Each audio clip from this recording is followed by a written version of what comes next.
Good evening, everybody. Welcome back to a new episode of In Lieu of Murder. I am your co host, Amanda Marie.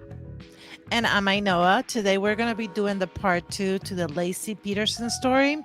And just to give you guys a quick recap, Laci Peterson, she was like an all American girl, met an all American guy, got married, got pregnant, and then she was murdered. And there's a bunch of circumstantial evidence like possible buckets of concrete, hairs, etc., and a mistress that made him look super suspicious. That we left off at the point of the trial beginning, and Amanda's gonna fill us in on that. See you soon.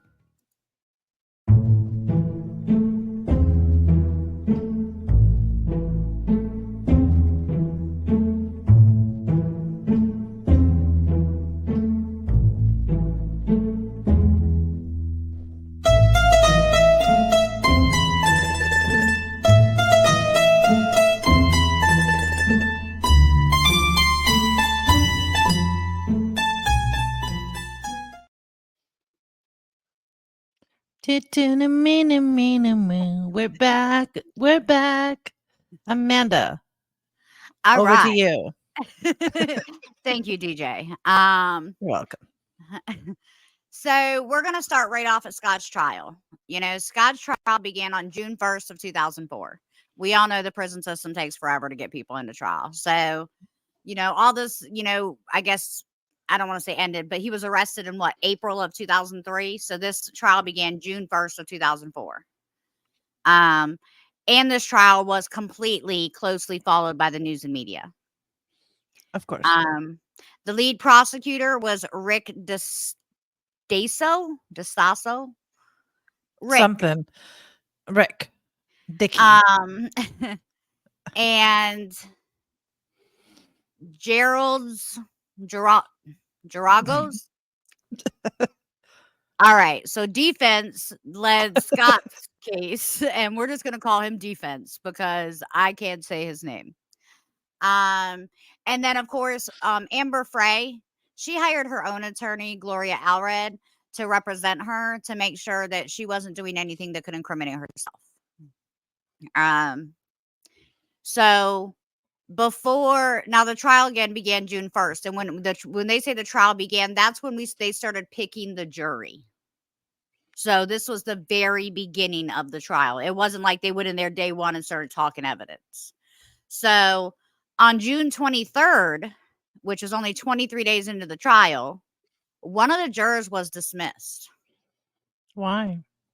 So after like hours of being in the judge's chamber dealing with questions, more or less, they had figured out that this juror had had a conversation with Brent Roca, which is Laci's brother. So the juror spoke with Laci's brother, Brent, which of course is conflict of interest. So on opening statements, the prosecution said that they would be able to show that Scott had killed Laci after starting an affair with Frey. The state also said that they were going to throw detail to Scott's behavior in the days before and after his wife was reported missing, how he told some people that he had been golfing and told other people he had been fishing, and asking the police if they had to use cadaver dogs to investigate the park, which Laci was supposed to walk their dog. The defense conceded that Scott was a cad for cheating on Laci, but ridiculed the prosecution, saying why would he end the entire life he had for a mistress he had only taken on 4 dates. Hmm. Defense also continued to say that police had rushed to judgment, noting that police had, discredited Scott's claim that Laci was watching a segment of Martha Stewart and he knew what that segment was playing on TV. And that they stated that nothing was mentioned on the program that morning, supposedly, by the police investigation, and that there really were cookies made. Remember she said she was gonna make cookies that morning. So, the defense also played a tape in court that day, the morning of open statements, which showed a segment that was about baking those cookies that she had watched. So, also defense emphasized that the prosecution's lack of forensic evidence was there. You know, all it was circumstantial. Circumstantial. Or Saul. It's we're just gonna run with it, guys. He also dismissed the hair that was found of Laci in Scott's boat because Laci had visited the boat before her, disappearance, so it could have been left then. So now we are going to get into the evidence. All right, and this is evidence by the prosecutors. Okay, so the things that they have that should The send, circumstantial evidence that they have to prove that Scott did it. yeah. So I want you to try to, as an audience, try to envision if you were a juror and this was the evidence brought to you, if this would be enough for you to convict someone. And remember, this isn't, let's forget that this is the Laci Peterson trial. Let's just talk about it like it's a random trial because the Laci Peterson one was so highly media covered that it was hard to make a bad decision, So let's Yeah, just and think about like a everyday, not an everyday, this isn't an everyday situation, but like a different situation and see how you feel about the evidence.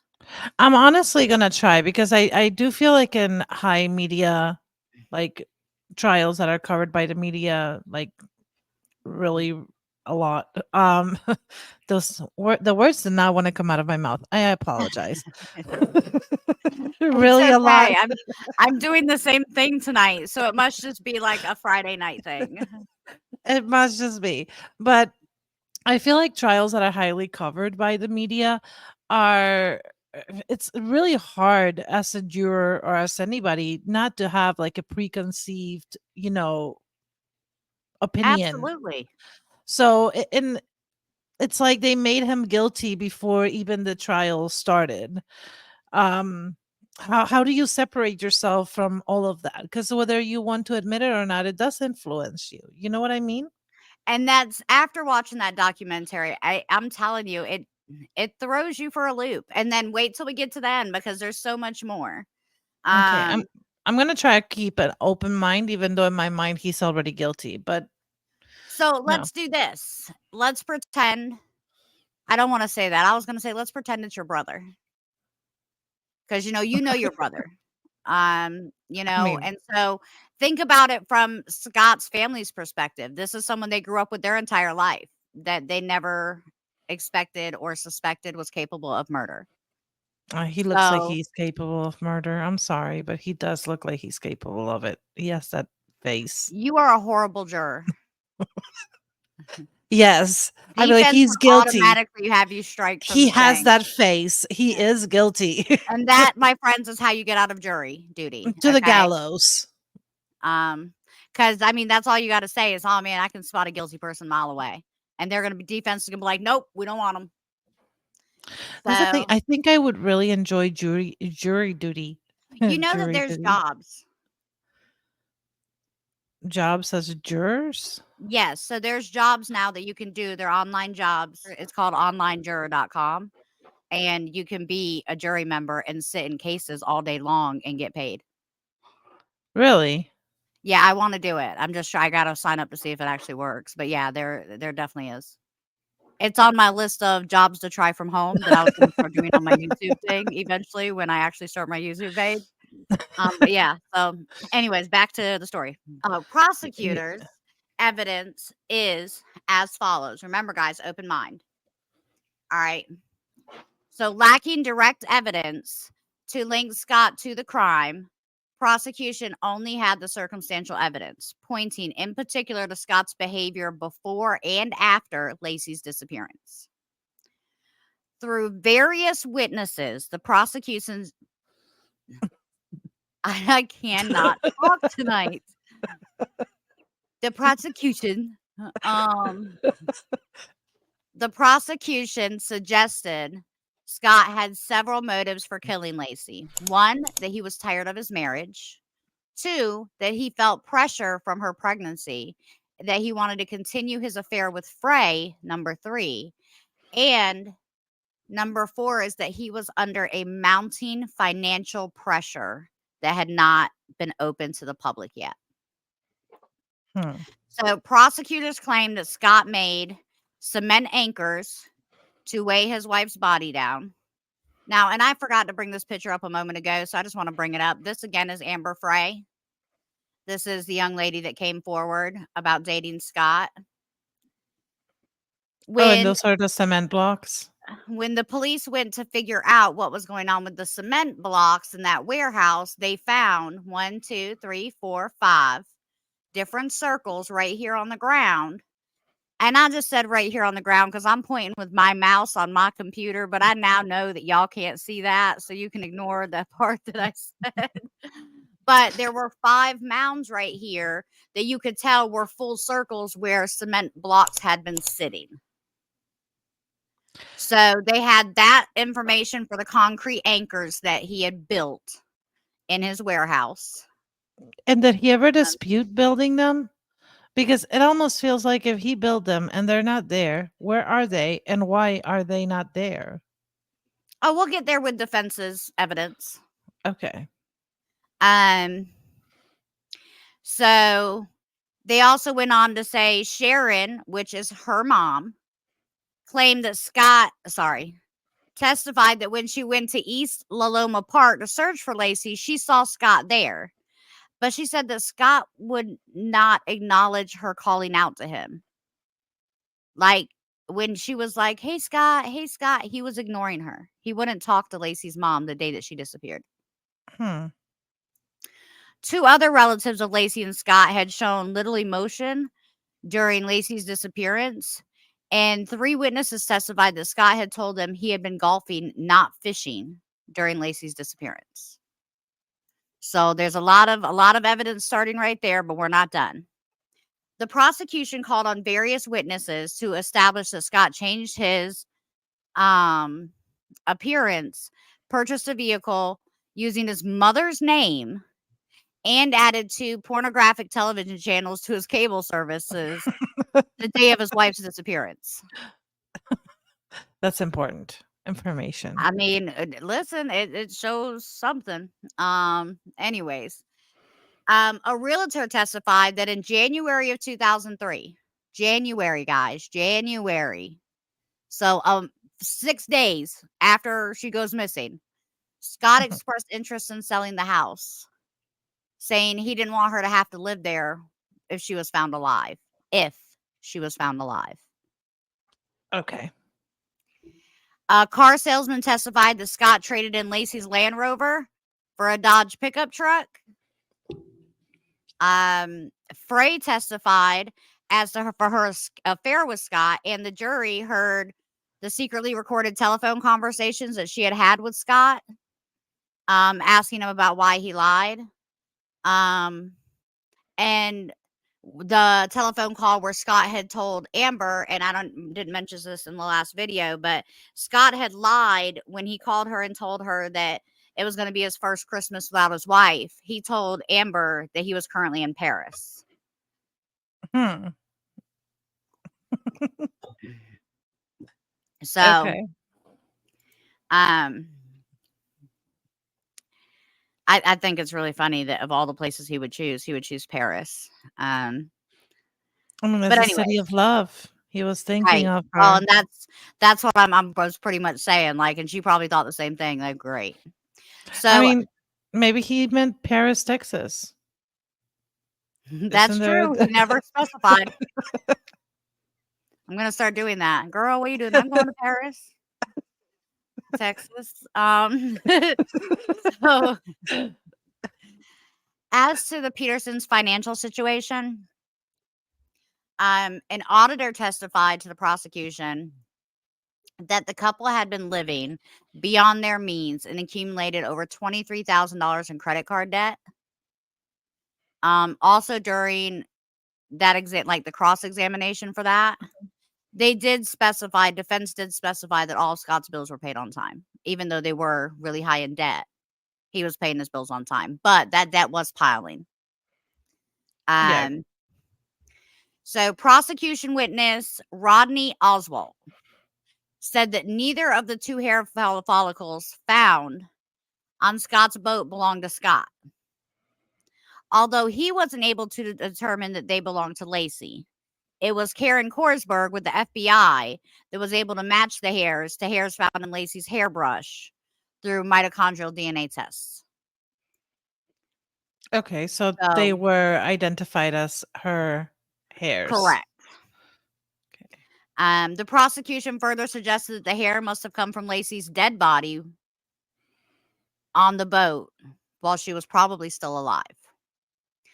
The prosecution also introduced this photo as proof of how he would be able to travel with her in the boat and get her out onto the water while she was still alive.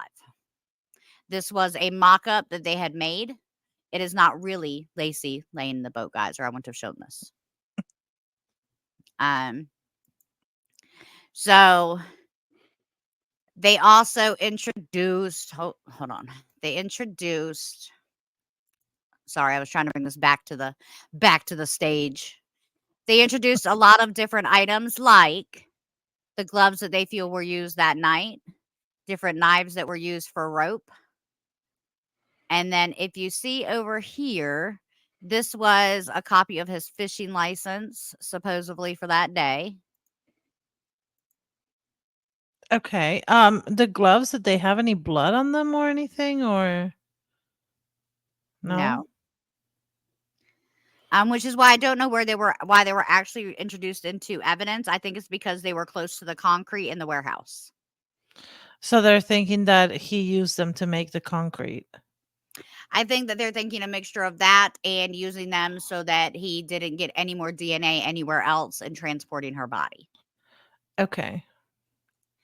Um, so defense lawyers argued about the mitochondrial testing, saying that it's not a reliable means of DNA. And it's actually, just so you know, it's not typically allowed in US practice. Why did they allow it here? I think because of the high media coverage on this case, but they never Okay. specified why it was allowed. Okay. Um, a witness reported that she had seen Laci at the warehouse with the boat the day before she went missing. So on the 23rd. And if you remember, the day before, she did talk to her mom, she did talk to her sister, but only Scott saw her. Hmm. So, on the stand, Detective Alan Brocchini explained that he had excised a witness statement from the report. That witness's statement was the witness statement from the warehouse with the boat. Okay. So What he did left that the out of his report, but it did come out in court. what did it say? The witness statement That was the one where she said that she saw Laci at the boat the day on the 23rd. on the 23rd. I mean, then that's the hairs could have gotten there That day, then, that exactly. day. Yeah.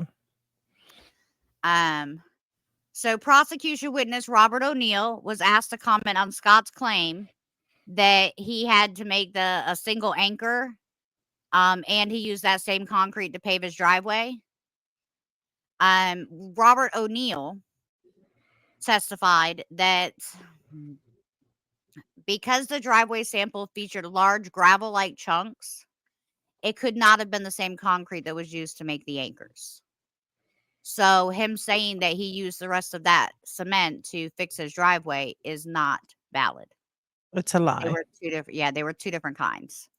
Um, and then Jeffrey Bauer, who is another prosecution witness, he has helped lead more than 15 diving expeditions in the Berkeley Marina to search for Laci. He testified that the thick mud and the strong currents and the dark waters in that particular body of water makes such a strong surge that makes it virtually impossible to even find an object down there, which is why they hadn't found any anchors yet. In fact, while they were out there looking, they had accidentally dropped their sonar device into the water, and it took 4 diving trips to locate it, even though the crew knew precisely where it was by GPS. Wow. Yeah, that That's says a lot. that is a lot. Which for all we know, the anchors are still down there. I Someone should mean, go find the anchors. they probably are, but even if they find the anchors and they're no longer attached to anything, there's not going to be any DNA evidence or anything on them anymore because they've been down there for so long. But couldn't they So match the cement to the cement? maybe, perhaps, I don't know. They could, I guess. I don't think water changes the composition of cement. Well, I mean, it does over time. It So maybe they does. wouldn't be able to. Yeah. So like if you get a drip of water and you put it on concrete and you just let it keep dripping on that one piece of concrete over and over and over, it'll eventually create an indent that'll create a crack that will wear out the Yeah, concrete. erosion, but I'm saying the composition of whatever is left of the block is not going to be different. Oh no, yeah, no, I was talking about the corrosion would definitely be there though, because if it's a strong current like that, Yeah, uh, that for sure, but I'm saying I still don't think it would be much. It would add much to the prosecution's case if they did find them. Um right. Okay. uh, Well, let's keep going. Let's keep listening to prosecution evidence. Rich Chang, he's a hydrologist, which I didn't know was a thing. I want to be a hydrologist. Anyways, just because I like the way it sounds. He suggested that Laci had been dumped near the exact spot that Scott says he was fishing that day, and that the current is what drug her over some. the Um, hydrologist is probably right. Believes Now the hydrologist. he did say when defense got up there that his mathematics were not precise, just probable. Same. My mathematics are never precise, just probable. My life, girl. My life is not precise. It's just probable. Probable. Story of my life.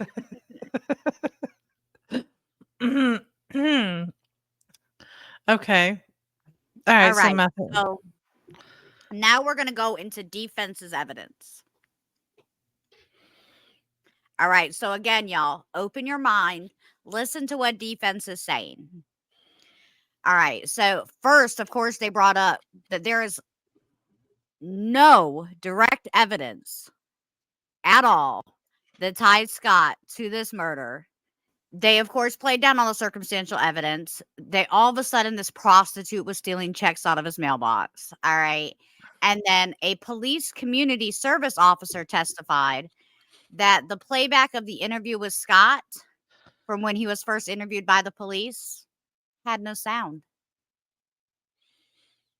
What do you mean it had no sound? The police officers that originally interviewed Scott forgot to put batteries in the tape recorder. That sounds really fishy. But can I say something? Hmm. What kind of prostitute goes around the neighborhoods and steals checks? I don't know. When I was a prostitute, I'm just kidding, y'all. I've never been a prostitute. No, I feel I don't feel like that's her highest concern. yeah.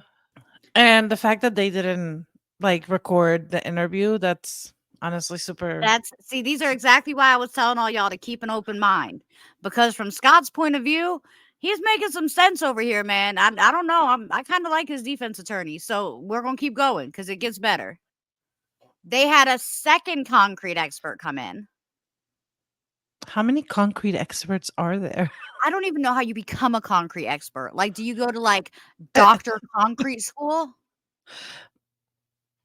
Because Listen, if I did. so, I mean, why not? I would love to be an expert on rocks. I love rocks. See, lots of rocks. Um, so another concrete expert came and testified that the samples that Gabler said were gravel trunks that adhered to the driveway were the same concrete. And because this concrete was poured onto chunks instead of into buckets, that's why the composition of it was different. I see. So it could have been used to fix his driveway and for only one anchor is what that is more or less leading out down to for the circumstantial evidence. The next part, the defense suggested the fetal remains were of a full-term infant and theorized that the son, Connor, that when they kidnapped Laci, they held on to her until she gave birth and then dumped the bodies in the bay. Connor was Connor was God, this is so hard to talk about because I feel so bad. He was, full size. He could have been born. Um the prosecutor's medical experts contended that the fetus was not full term, just so we know.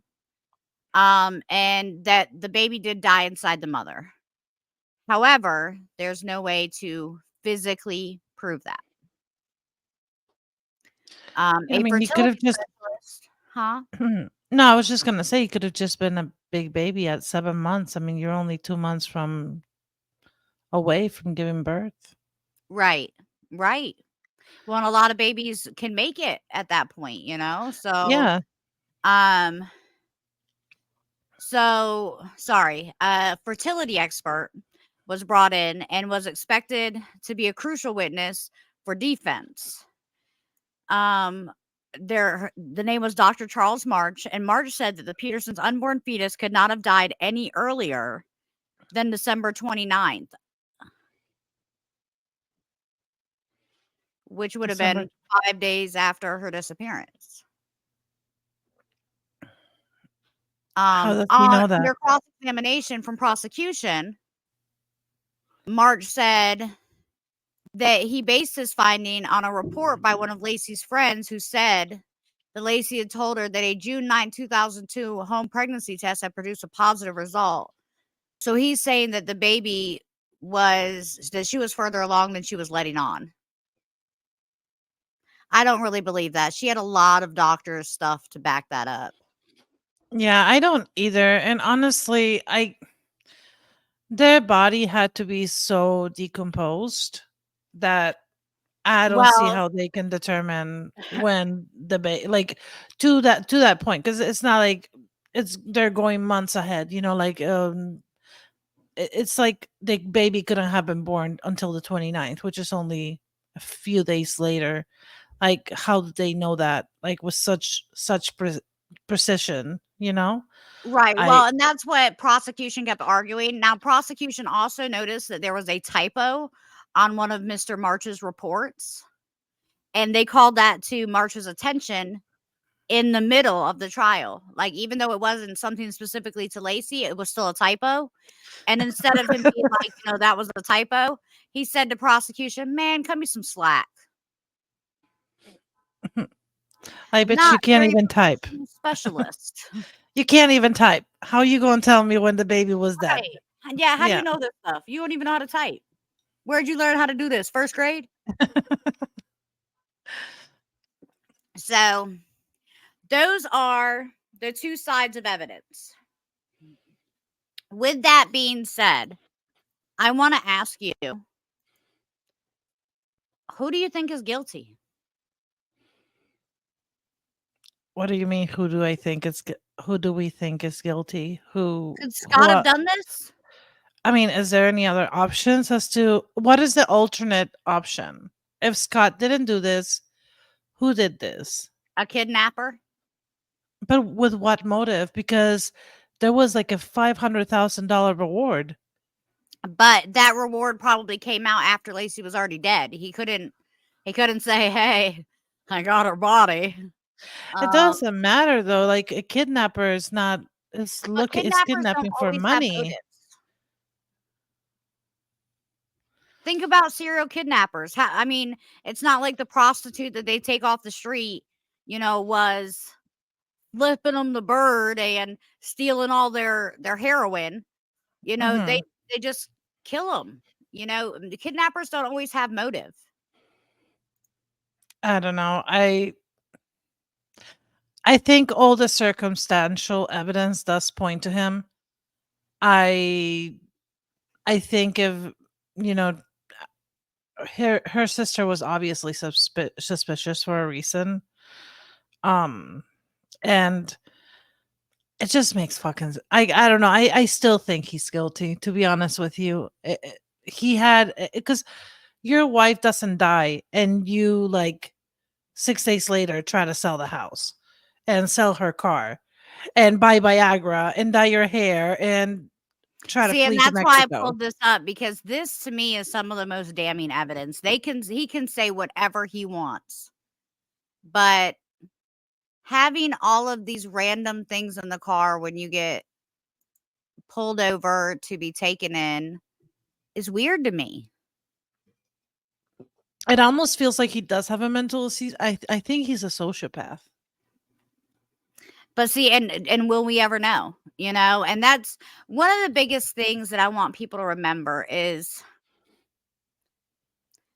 natural psyche. Okay. If Scott did do this, then he is some kind of sociopath because in his brain, he doesn't believe that he did this. And I say that because most people, when they go to jail, scream, I'm innocent. And y'all, I know because I mean, that's where I find my next boyfriend. So, but they all scream, I'm innocent, whether they're guilty or not. The difference is not all of them go for appeal after appeal after appeal after appeal to try to prove their innocence. That's not true. I think a lot of Unless they feel justified or they're a sociopath. A sociopath is going to believe their own story. yeah, no, for sure. But besides that, I feel like a lot of guilty people that say I'm innocent, if they don't continue to try to appeal, is because either one, they run out of chances to appeal, or two, they don't have the financial means to continue appealing. Because, as we all very well know, lawyers are very expensive. And unless something like the Innocence But I Project will or tell something like you that takes your case, it's no. really So, and I hard. don't know if you know this, I know it. I only know this from dating. But you can file an appeal without a lawyer. And Okay. they in each prison, there is a law library, and that law library gives you the tools and resources to do that. I did not know that. Yeah, so it's part of their rights as an American citizen. So people, there are people that do fight for years and they are guilty because they think they can get off on that one mistake that happened at trial and things like that. Mm, But those people are sociopaths. They just haven't, they haven't acknowledged their guilt.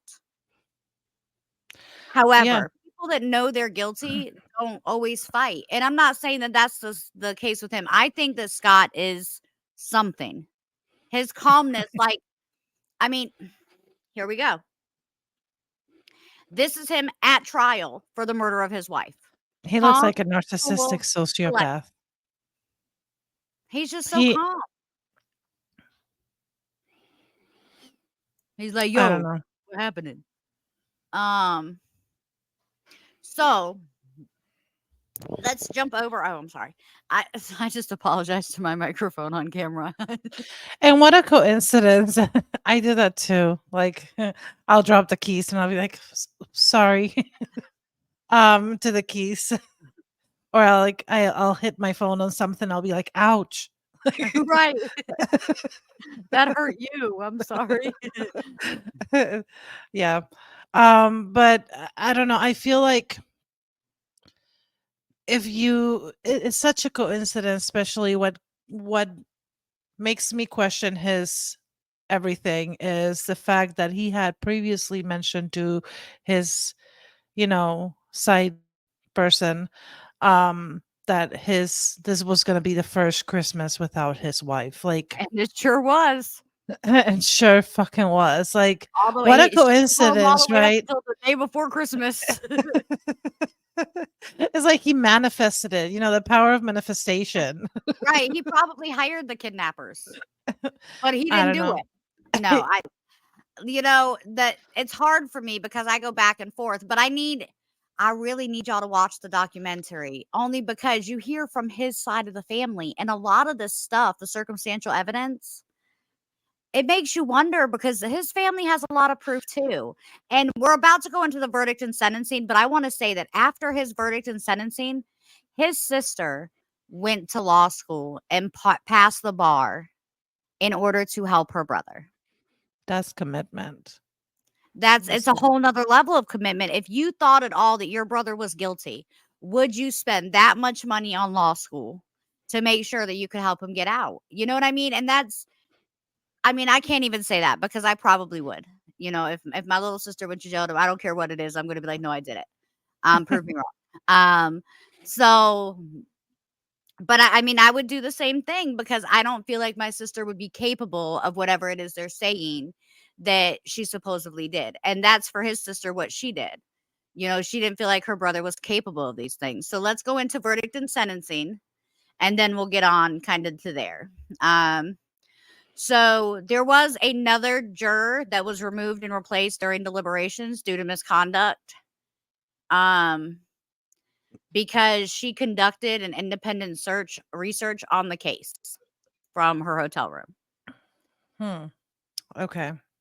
I mean, it's Um, hard to say off the internets. That's really hard. it is. It is. And then a jury foreman also requested his own removal because why was that so funny? Because that would be me. I Can I remove request my own myself? removal. Can I just remove myself, please? I need a coffee um, break. yeah, well, and he just more or less said that he had been receiving threats. Like his family was receiving threats, and so he wanted off the case. He didn't want to put his family in danger. And so he was also replaced by an alternate. On November 12th, which is my birthday, um, just so y'all all know, Cash App Little Lady 1985. So November 12th of 2004, the jury convicted Scott of 2 counts of murder, first-degree murder with special circumstances for killing Laci, and second-degree murder for killing the fetus that she carried. Hmm. The penalty phase of the trial began on November 30th and concluded December 13th, which was when the jury rendered a sentence of death for Scott. Ooh, death penalty. So we skip ahead just a little bit. Um, on March 16th, a judge followed the jury verdict, sentencing Scott to death by sorry by lethal injection. I was going to say by lethal injection. By lethal Little. injection and ordering him to pay $10,000. I don't this part I didn't understand. Ordering him to pay $10,000 for the cost of Laci's funeral. How is he He gets going to do 17 that? cents an hour. That's what you get in prison, so he gonna make it. They're gonna keep him alive until he pays the $10,000. Probably. He described the murderous Laci as cruel, uncaring, heartless, and callous. In later press appearances, members of the jury stated that they believed that Scott's demeanor during the entire trial, specifically his lack of emotion and phone Mhm. calls to Frey in the following days after Laci's appearance that they were able to listen to because she recorded them, um, indicated that he had no emotion for Laci and it indicated his guilt. Um, a couple of the jurors came out and said that they based their verdict on hundreds of small puzzle pieces that came together for the circumstantial evidence coming out in trial. Um, and then on October 21st of 2005, a judge ruled that the proceeds from the $250,000 life insurance policy would go to Laci's mother, Sharon.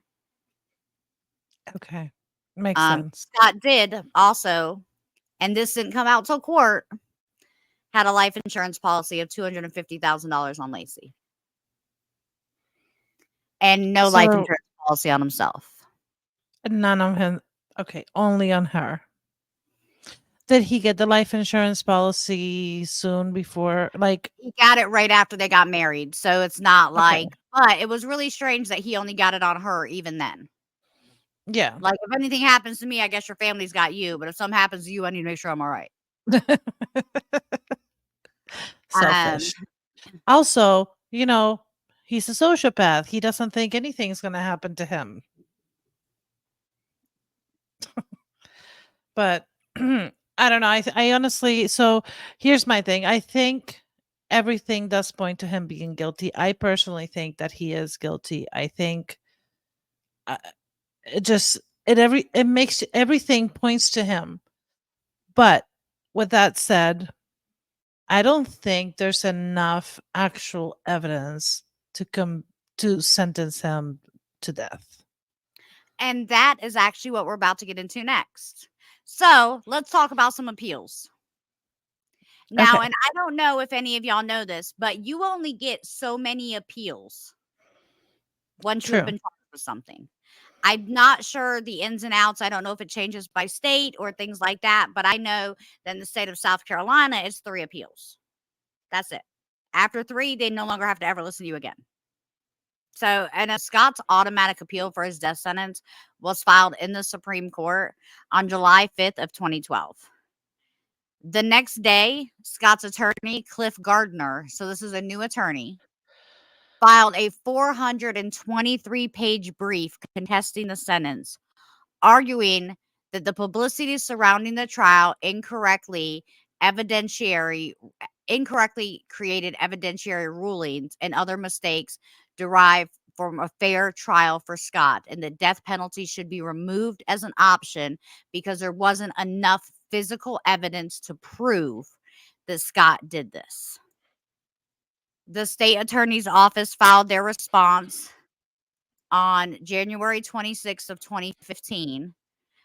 The defense filed a response to the state's brief July of 2015 claiming a certified dog that that Detective Laci sent at the Berkeley Marina had failed two-thirds of the tests in similar conditions, which was part of the grounds for their evidentiary information. The defense also argued the prospective jurors were improperly excused, that the trial judge improperly allowed 2 jurors onto Scott's boat, that the judge erred in insisting the prosecution be present during defense testifying. So what I learned in the appeal part is during the trial at some point, for some reason, the jurors were taken to the boat. Why? I guess to see it. Maybe they needed to see how beautiful it was. Um, I don't know May- exactly why they were, but Maybe just to see if a person could fit there and with the very buckets. possible. But because it was evidence and they touched it, it then should have been released from chain of command. Chain of command, chain of But custody. probably custody, yeah. Chain of command would be like my boss, right? Yes. Um, So you're saying a broke chain of custody yeah, because they broke chain of custody because evidence is never supposed to be touched or unsealed after it, just in case it needs to be tested again. Mhm, But true. there's no way this boat can ever be tested again because now 2 jurors' DNA is on it. Yeah.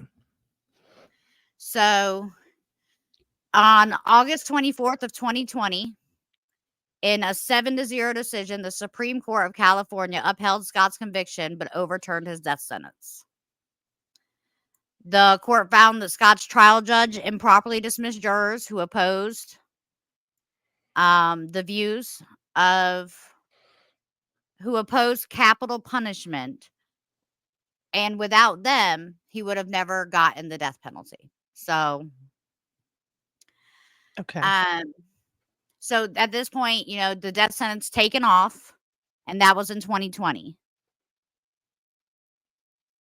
Prosecutors initially stated that they would retry the penalty phase and reverse that decision come June of 2021. On September 22nd of 2021, California Superior Court Judge Ann Masulu ruled that Scott would be resentenced to life in prison without the possibility of parole. The following month, Masulu scheduled a hearing on the matter for December 8th.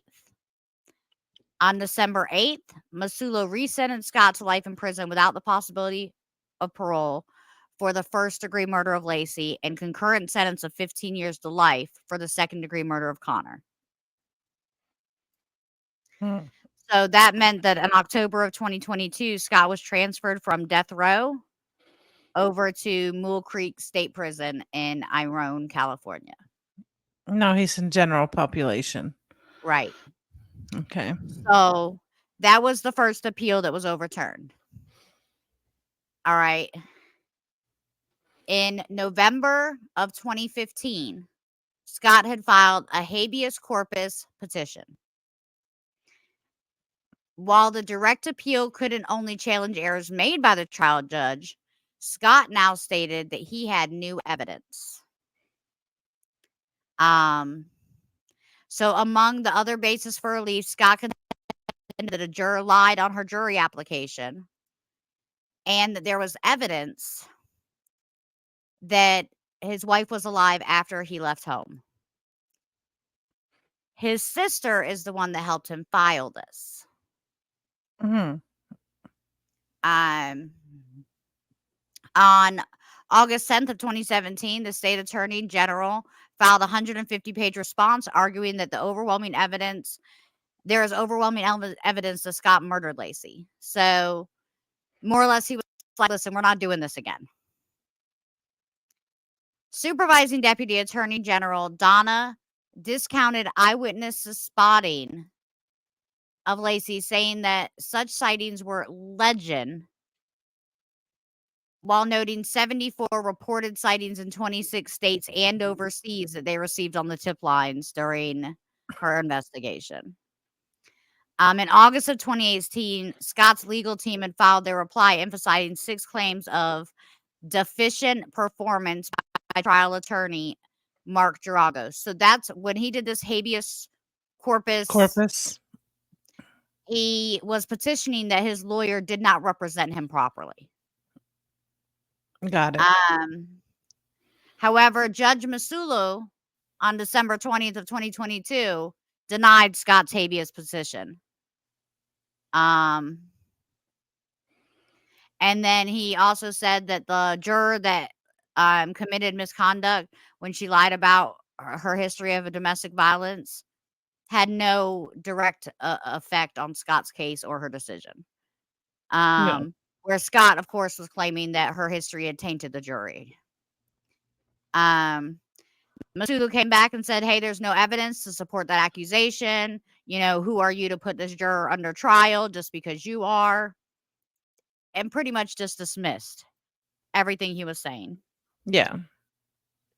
So I am saying all that to say this. And now I'm going to explain why this case is back in the media right now.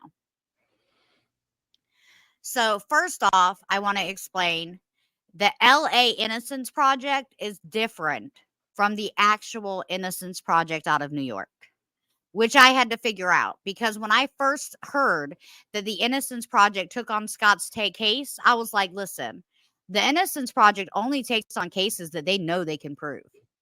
Yeah. Usually.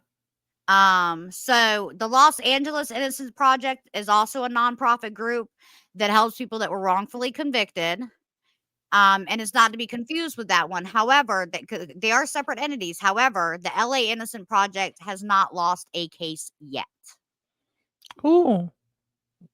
That's So it provides impressive. like pro bono investigatory services and legal representation to indigent individuals in Central and South California who are convicted of crimes that they feel like they can help prove didn't happen. The group itself is comprised of 20 staff members, including attorneys, policy advisors, old judges, and people that have worked with them from the beginning, like administration. Yeah. Um, so On March 12th of 2024, Scott attended a status hearing in Redwood City that had been granted by the San Mateo County judge in a response to a request for the LA Innocence Project. The project said it had new evidence from the trial, which the project said supported Peterson's claim of innocence. Hmm. On April 23rd of 2024, the prosecution fired back at the new push for DNA testing, describing it as unnecessary.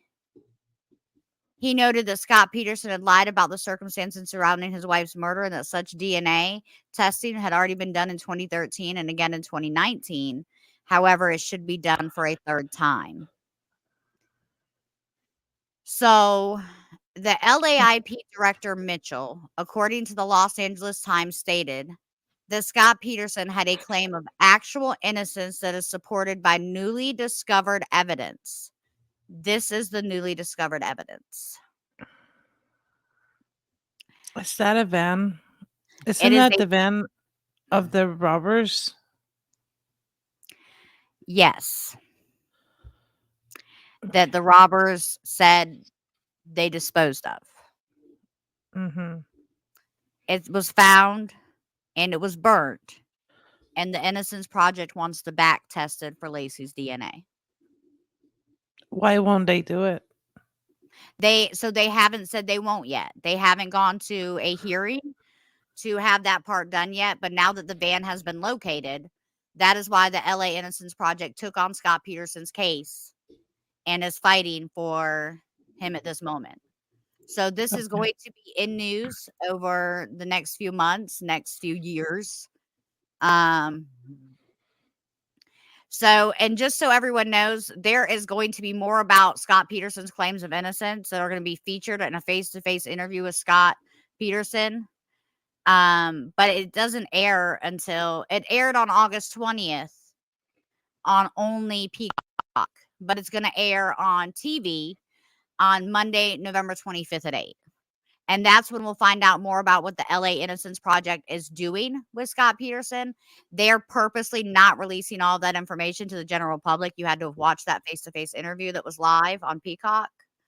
Um, but I mean, they're saying that they have a lot more evidence than just this van and that nobody will listen to Scott. Um, so it's one of those things at this point where who do you think is innocent? Is he innocent? Is it possible he's innocent? Is it possible he sat in jail this whole time for the murder of his wife that he didn't commit? Or did he commit the murder and now he's just trying to get out of jail because he wants to go Hmm. hang out with Amber? I don't know. Honestly, I mean, I don't think he's gonna hang out with Amber. No, Amber wouldn't hang out with him now, I'm sure. I don't know. I again, I personally believe that he is guilty, but that's just my opinion. I'm not a lawyer, and I don't have all the evidence. That's with You're not that a said, I'm not yet. You know, when my brother or sister goes to jail, I'll make sure I go to law school and pass the bar. Or you, yes, but please don't go to jail. Hmm. I always find the Uh, best boyfriends there. yeah, except you would be in a woman jail, and uh, which wouldn't matter to you. You know, tomato, tomato, they're all the same. They are. I don't know if that's a saying, but anyways, what I was saying is that I'm happy that this is a country that you can fight for, you know, you have the ability to appeal. Despite my opinion on the case, I'm happy that that's something that you can do here. Because there are a lot of people that are wrongly convicted. It's not like it's an unthought like occurrence. It does happen. So I'm happy that he has the ability to appeal, to fight for his freedom. I hope he doesn't get it because I think he's guilty. But I will also mention this has nothing to do with anything. But I have sometimes when I've seen shows where like the Innocence Project or like people that have been guilty, get released from people that were, sentenced to jail because they were found guilty are released from prison because of their sentence is overturned and now they're innocent. I will say that every time I watch one of those shows, when I see the amount of money some of them get, I'm like, man, I really wish somebody would, frame me Listen, for but the. and I actually looked this up because I was kinda curious. I was gonna actually make a post about it, and I didn't this last week, but, I had looked up, and it said that a lot of the people that, convictions get overturned for murder are typically back in a court system within 5 years with a new murder conviction. That wouldn't be me, especially if I get like a good amount of money. Because some people get like millions of dollars. You know, Amanda? Right, but I Okay. think that the whole point is murderers are murderers. Their sentence Yeah, may have gotten overturned for a mistrial, but it doesn't mean they weren't guilty. It just means they couldn't prove they were guilty at that point. true. That's true. But there are some people that are truly innocent that are in jail, fully convicted, and when they get out, they. I wonder if. Okay, so here I am saying, I almost wish that somebody would frame me so that I could go to jail and then get all the money afterwards, right? But I almost wish I wish to know if somebody that has gone through that, if it's worth it.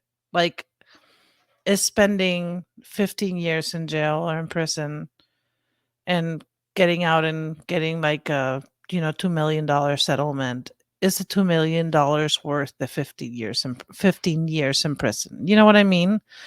Like, So this is my thing. Like if I was gonna go to prison and I knew I was gonna get $1 million after 5 years, I'd chill. I'd go, I'd shut up, I'd mind my business, I wouldn't get in no trouble. I'd find me a nice little girlfriend and I would just hang out for 5 years. But if I yeah. was in there fighting for that $1 million, I'm shanking bitches. I'm just kidding, y'all. Just kidding. No, but in those situations, you don't know, like, right? So it's such a stressful situation, especially if you're innocent and you're stuck in there, and you're trying to fight for your life because you're just miserable. You don't know what the outcome is going to be. But I'm saying, so it has to be a horrible situation and a horrible thing to go through as an innocent person. But I want to know if it's worth it because in my head, I'm doing the math, you know, and my math says if I'm spending 15, 20 years in jail and I come out and I have $2 million, if I work for 20 years, I'm not going to make it $2 million. So it's like a job, and after 20 years, you retire with $2 million. Um, Listen, I feel like your calculations might be off though. how are my calculations off? So $2 million, Uh huh. 20 years is only 100K a year. You can make that out here. Okay. Sure. You can make that out here, but you don't get it in a lump sum. So when you're out here, if you make a Right, hundred and if million you're in jail dollars, for 20 years, you don't have rent, you don't have okay, yeah, I understand what you're saying. exactly. So you get out and you have that money clean. If you make $100,000 a year, sure, you spend like 85% of it on bills. So in 20 years, you ain't got shit. You know. Me. But But so that's y'all, we're gonna keep y'all up to date as we go on this. We just wanted to make sure that even though Laci Peterson's been covered several times, we wanted to make sure that we brought everybody up to speed. So as we go into the LA Innocence Project doing this court stuff, I'm probably gonna go live when they start covering the court stuff again, so that all y'all can see it at the same time we are. So that we can go ahead and make sure that everybody has all the updated information as often as possible. Don't forget to like and subscribe to our YouTube. yes, bye bye. Dating disasters you can't resist. From first dates to court dates, we've got it all. So grab a seat and join the fun. In lieu of In lieu of murder, we're murder, number we're one. number one.